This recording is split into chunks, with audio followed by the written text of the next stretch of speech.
De volta com o Rede Família Esportes, é hora de falarmos do Palmeiras, né? Depois das eliminações do Campeonato Paulista e da Libertadores, o Palmeiras já projeta a Série B 2013. Põe na tela.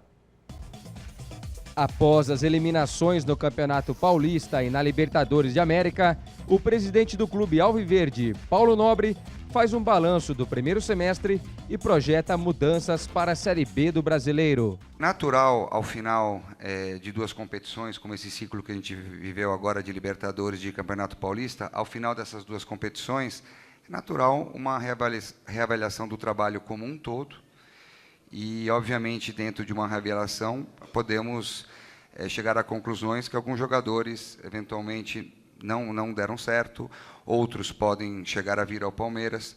Eu não comento contratação, como é uma postura que eu tenho tido desde o início da minha gestão, mas nós estamos atentos a vários jogadores e, obviamente, podem acontecer algumas mudanças para a Série B. O duro é que essa conversa de podem, deverão, possivelmente, de preferência, são tudo condicional. Eu não gosto quando começa a conversa tudo na condição. Isso me deixa irritado, porque você não tem o concreto. E o Palmeiras precisa do imediato, é o concreto. Você vai entrar numa Série 2, uma Série A2, uma Série B do Campeonato Brasileiro daqui 2 semanas, Veloso, sem ter um time base para jogar. É isso que me deixa irritado, essa coisa do condicional. Podemos, pode vir, se vier. É muito complicado isso. O problema do Palmeiras, Guina, é que o caixa está zero, né? Está negativo. Esse é o problema maior, né? Então, você sair no mercado, no meio de uma temporada, para buscar atletas, é complicado. É caro e o Palmeiras não tem para pagar. O que a gente sabe é que começou o ano errado. Demonstra que não houve um planejamento. Né? A eleição que vem tarde, o clube demora a contratar, o clube não tem dinheiro, o clube contrata errado. Na minha opinião, o Valdívia hoje é o jogador mais caro do futebol brasileiro. Verdade, 800 pau, né? Não, 700, mas não 800, é por quanto ele ganha, é porque ele não joga. Mas também o custo-benefício por não jogar e pagando tudo isso para ele. Jogador caro é jogador que não produz, jogador que não joga. 500 pau? É em torno de 500 mil reais e joga quando? É muito dinheiro. Sabe? Então, eu acho que o Palmeiras poderia contratar uns 2, 3 jogadores com um salário desse. Jogadores que estão buscando algo, estão querendo jogar, estão querendo buscar seu espaço. Aí fica gastando, sei lá, em torno, não sei, mas quanto for o salário dele é muito caro para um jogador que não produz nada. Já demonstrou o desinteresse de permanecer no clube e quanto mais o Palmeiras adiar para resolver esse problema, mais prejuízo vai ter. Então, o Palmeiras tem que resolver primeiro os problemas internos, para depois tentar montar um time. O time que o Palmeiras tem hoje é um time que vai brigar para subir na Série B. Brigar para subir. Não tenha, como outros anos que outros clubes caíram, que já tinha praticamente garantido o seu acesso. Entra com favoritismo para subir. Não, o Palmeiras é um time jovem, um time que tem jogadores da casa e que vai brigar para subir.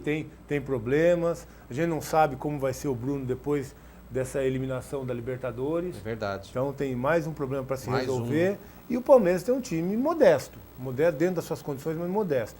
Eu acho que o presidente vai ter muito trabalho, porque tem que sair no mercado, não tem dinheiro, e os jogadores que tem hoje são caros, porque eu acho que o Cortez do São Paulo seria uma opção. Eu falei isso ontem, vários jogadores dispensados pelo São Paulo. Então, o próprio Canhete também, hoje o Palmeiras não tem um meia nas características do Canhete. Verdade. Serviria muito para o Palmeiras. Tem que o próprio João atento. Felipe, o João Felipe zagueiro, que surgiu como uma grande revelação, um zagueiro de 1,90 m e pouco de altura, é novo ainda, se trabalhado, bem trabalhado, você consegue aproveitá-lo. Aí você usaria o Henrique como um volante que você precisa, ou até como terceiro zagueiro, jogando na frente da área, que tem uma boa saída, um bom passe. Quer dizer, dá para você ter situações hoje no mercado com bons jogadores e que por ter sido dispensado do São Paulo não viriam a tão custo muito alto. O problema de você estar no meio de uma temporada ou iniciando uma outra competição e você ainda está buscando jogadores, porque o time ainda não tem um nível razoável, satisfatório, que se espera de uma equipe como o Palmeiras. Então, o momento do Palmeiras é delicado, eu acho que mais algumas mudanças devem acontecer, mas sem dinheiro é sempre mais difícil, e principalmente no meio da temporada também. É verdade. Pois não, Marina? Olha, a paciência com o Valdívia realmente já está acabando, né? O palmeirense já não quer realmente ou Valdívia mais. O presidente Paulo Nobre ressalta, em público, essa extrema desexpressão pelo jogador. O jogador é oferecido nos Estados Unidos, no México, no Oriente Médio, com mais alto salário, que nós falamos, 500 mil por mês, mas ele pode ser vendido por 6 milhões. Então ele já está à disposição. 6 milhões, quem der, leva. Quem tiver hoje 6 milhões para investir num jogador problemático, que não joga, fica à vontade. O problema é esse, é um jogador que vem dando muito trabalho histórico do jogador. Esse é o maior problema. O problema é que ele está se prejudicando, porque ele é o falar que está machucado o tempo todo, que eu não acredito, porque eu conheço o departamento médico do Palmeiras, ele está se prejudicando também, porque quem vai investir num jogador que não sai do DM? Ninguém quer, né? Ninguém quer. Quem vai querer? Vai gastar 6 milhões e ficar com mico como o Palmeiras está? Nossa, nem me fale. Pois não, Marina, tem uns outros assuntos. Olha, tem mais uma notinha falando do Vasco, né? O Vasco também quer contratar, então sem falar em nomes e tentando o mínimo de alarde possível, o Vasco está próximo de confirmar 3 reforços que serão capazes de compor a espinha dorsal da equipe, né, montada para o segundo semestre. Então a diretoria Cruz Maltina já considera 99% desses acordos fechados, né? As contratações seriam com o zagueiro Rafael Vaz, do Ceará, o Santiago Montoya, do All Boys, da Argentina, e o atacante André, que joga atualmente no Santos. Será que seria uma boa? Esses 3 dariam uma composição forte para o Vasco? Olha, sinceramente, o Santos é muito grande, né, para poder estar pensando pequeno em jogadores que não deram certo em outros clubes. O André já demonstrou que não sabe o que quer. O Montoya também, gente do All Boys, é um time não tem muita expressão. Vai vir para um time para disputar um campeonato brasileiro aqui no Brasil, também não deve ser. Vamos ver, né? A gente nunca... É o que tem, como diz, é o que tem para hoje. É verdade. É o que tem para o momento, infelizmente. Vamos falar do Santos, né? O Santos que está envolvido nessa final do Campeonato Paulista. O Santos aproveita a semana para acertar as falhas recorrentes da equipe. Domingo, o segundo jogo da decisão contra o Corinthians, é a chance de reverter a vantagem corintiana. Vamos ver as imagens do Santos. O Santos está usando a semana para aprimorar as falhas e o baixo volume de jogo da primeira partida da final do Campeonato Paulista 2013. A preparação está sendo muito boa, é lógico que a ansiedade é normal, fazer parte. Quanto ao Corinthians vir cansado ou não, o Corinthians é sempre Corinthians. E se tratando de final, não tem cansaço. Então, a gente a equipe não se sente privilegiada de estar descansando e a equipe adversária está jogando, entendeu? Então, a gente está treinando, está se esforçando para ver se domingo a gente consegue reverter. A grande decisão do Paulistão acontece no próximo domingo, às 16 horas, contra o Corinthians, na Vila Belmiro. Pelos lados do Peixe, o discurso é de total respeito ao Corinthians. Muito difícil de ser batido, é uma equipe que tem um conjunto maravilhoso, jogadores individualmente falando que podem decidir. Corinthians é difícil em qualquer circunstância. Que discurso, hein? Ex-jogador em atividade fazendo um discurso desse. Mudou muito o seu Léo, hein, Veloso? Eu acho que ele tem que reconhecer mesmo que o Corinthians é uma equipe que nos últimos anos, né, ganhou tudo e tem um elenco que tem.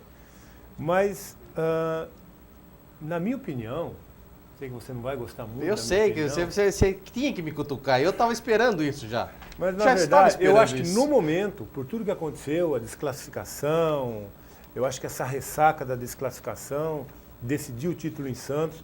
Na minha opinião, o Santos leva um ligeiro favoritismo pelo momento, quando o Corinthians atravessa. E pela eliminação, está jogando na Vila. Pelo problema, e o Santos por jogar na Vila também. Então, eu acho que isso tudo dá um ligeiro favoritismo ao Santos, que o Muricy pode aproveitar esse momento e reverter a situação que foi colocado no Pacaembu do Santos ter perdido e ser obrigado a ganhar agora. Eu acho que o jogo, nesse momento, passou para a mão do Santos. Devido às circunstâncias, eu também concordo contigo.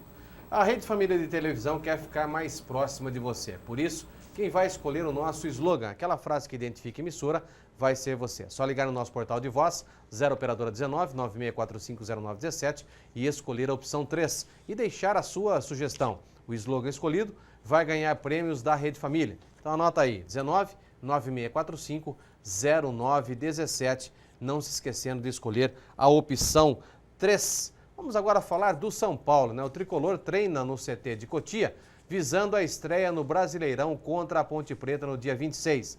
Caras novas e velhas para a torcida do São Paulo serem observados pelo comandante tricolor, Ney Franco. Os treinos continuam no São Paulo. Juan, não aproveitado na lateral do Santos, retornou de empréstimo. O meio-atacante Rony, ex-Mogi, ainda não contratado oficialmente, já treina com o grupo.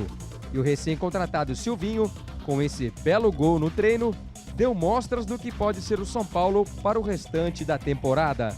Foi boa, né? Acho que o grupo estava um pouco cansado, até porque a gente teve 2 trabalhos físicos aí, mas acho que o treino foi muito bom para o professor ver algumas pessoas que não tinha visto e com mais calma, né?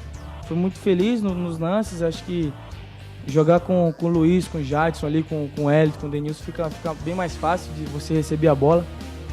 Mas agora conforme o tempo vai passando, a gente vai pegando melhor entrosamento e até a estreia do Brasileiro, todo mundo vai estar entrosado. Veloso, tá aí o São Paulo, né, nessa incerteza após a eliminação na Copa da Libertadores, após a eliminação no Campeonato Paulista, nas finais do Campeonato Paulista, fica nesse treinamento aguardando aí o início do Campeonato Brasileiro 2013. Algumas caras novas, né, Silvinho, lateral esquerdo, que veio do Mojimirim, bom jogador, Caramelo, também o outro jogador, lateral. O que prevê para esse São Paulo? Ney Franco, apoiado, né, pela diretoria do São Paulo, permanece no cargo, mas no São Paulo é sempre aquela velha pergunta, até quando o treinador vai ficar... o treinador já chega com prazo de validade vencido, determinado. São Paulo é assim, infelizmente é assim. E até quando o treinador fica nessa expectativa, né? Quando será... o próximo jogo será sempre uma expectativa para saber quando que vai ser demitido, ou quando que outros treinadores vão ficar que nem urubu em cima na carniça, tentando, né, tomar o lugar do Ney Franco. Infelizmente o São Paulo é assim. Dá para prever alguma coisa para esse São Paulo? Eu acho que o São Paulo demonstrou muita deficiência exatamente nas laterais, né? Está procurando corrigir isso, precisa de laterais que preencham aquele espaço, que cheguem à frente, que muitas vezes o São Paulo, pelos lados, teve muita dificuldade. Então o São Paulo e tem mais tempo que os outros para se preparar para o Campeonato Brasileiro. Verdade. Isso o São Paulo vai levar uma vantagem nesse início de competição. Então eu acho que é muito bom, o São Paulo está tendo um tempo de preparação, o Ney vai ter um tempo de conhecer esses jogadores que estão chegando, trabalhar com eles para iniciar o campeonato. Por esse lado, o São Paulo inicia o campeonato com uma certa vantagem sobre seus adversários, que todos ainda estão envolvidos em outras competições. Agora, esses jogadores que foram dispensados, nenhum deles era titular, mas mesmo assim, o técnico Ney Franco perde jogadores de reposição, peças de reposição. E todo mundo sabe que o Campeonato Brasileiro é um campeonato extremamente longo. Você precisa ter peças de reposição à altura, porque contusões, outras competições, é um campeonato extremamente... É muito difícil isso, você precisa dessas peças de reposições. E o São Paulo mandou aí 9 jogadores embora. Algum desses jogadores deve fazer falta, eu acho que 2 deles com certeza farão falta para o São Paulo. Eu citei o Cortez aqui, né, que é um rapaz que apareceu muito bem no Botafogo, chegou rapidamente à seleção brasileira e acabou não dando certo no São Paulo, né? Mas é um jogador com um potencial enorme, né? Eu acho que ele em outro clube vai se dar muito bem, pode voltar a viver, né, outro grande momento e retomar sua carreira. Eu acho que o Cortez é um jogador que eu apostaria ainda num grande time do futebol brasileiro. Há uma informação, e nós até trouxemos essa informação, de que o São Paulo estaria, né, propenso a uma troca com o Jorge Henrique, do Cortez com o Jorge Henrique. Eu acho que nesse caso os 2 clubes ganhariam. O Corinthians de ter um ala, né, nas características que o Tite gosta de jogar, o Cortez serviria assim, cairia como uma luva de como o Corinthians se porta dentro de campo, como gosta de jogar com um ala ofensivo.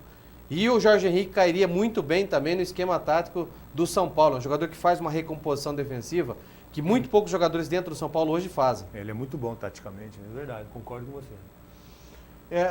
Outra informação também seria a venda do Luiz Fabiano. Você acha que o Luiz esse retorno deve do ser São vendido? Paulo, o Luiz Fabiano não demonstrou, não teve aquela mesma sequência, não correspondeu às expectativas desse retorno dele, né? Verdade. Teve mal, foi expulso, muitas lesões. Suspenso, muitas lesões.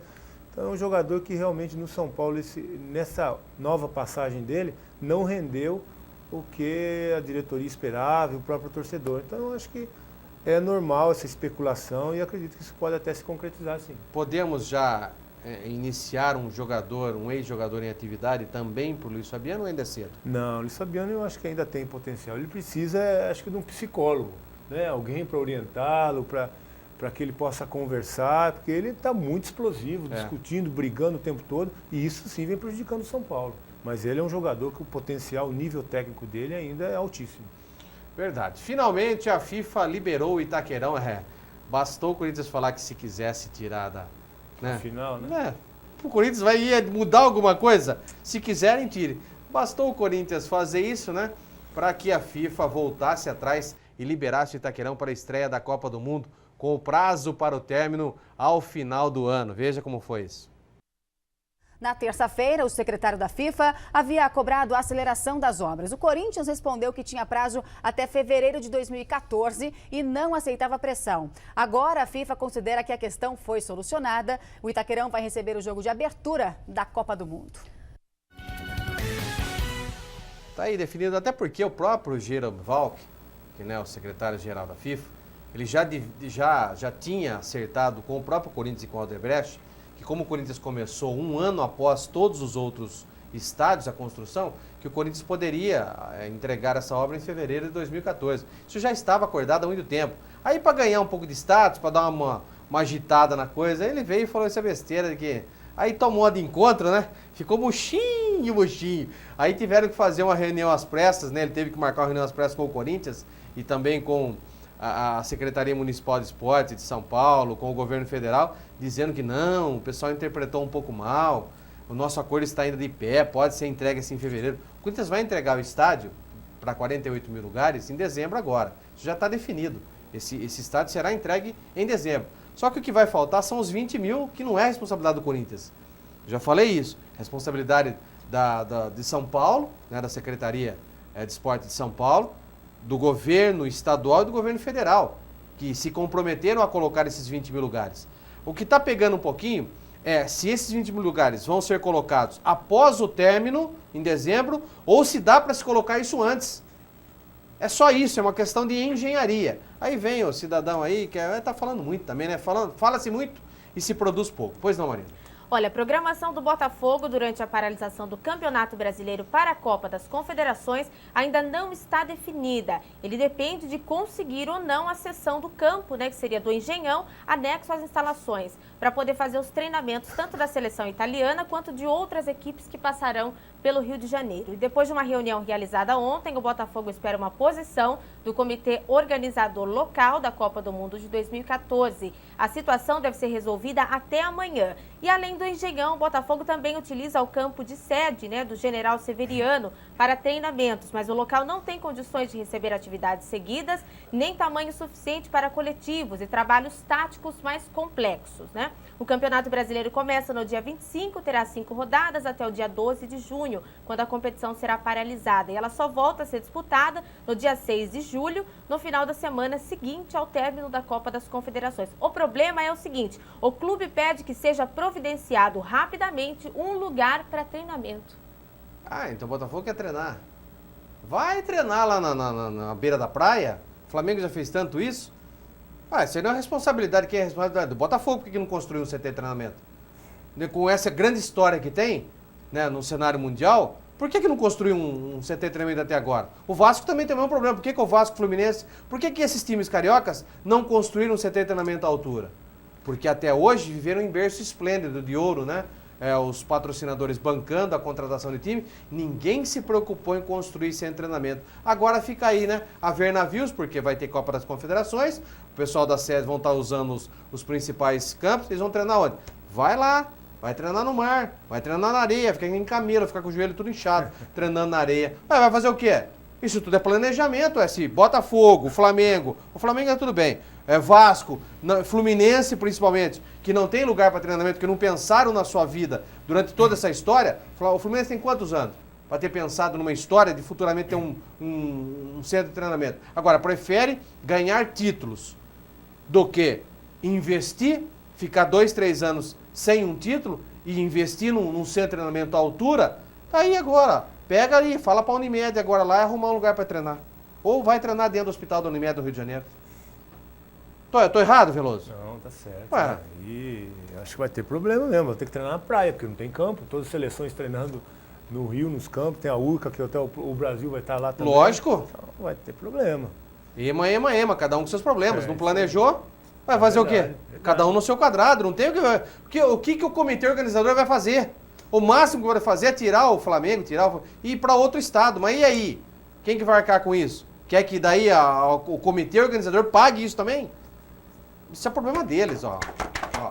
Vai vir para São Paulo uma sede, mas o São Paulo tem o centro de treinamento dele, o Palmeiras tem o centro de treinamento dele, o Santos tem o centro de treinamento dele e o Corinthians também tem. Não vai mexer com ninguém. Ué, eu não estou entendendo por que só os clubes do Rio de Janeiro estão revoltados por causa disso. Porque não se planejaram. Todos os clubes grandes hoje, né? A maioria dos clubes grandes hoje no Brasil tem um centro de treinamento de excelência. A maioria deles. Só os clubes do Rio de Janeiro não tem. Por que será? Em São Paulo nós temos também vários centros de treinamentos particulares, né? Sem dúvida. Temos em Itu, temos em Jarinu. Muitos só ainda. Lugar que eles vêm. É só lugar. Vem tá trazer fácil. dinheirinho para nós aqui. Tá é fácil. verdade.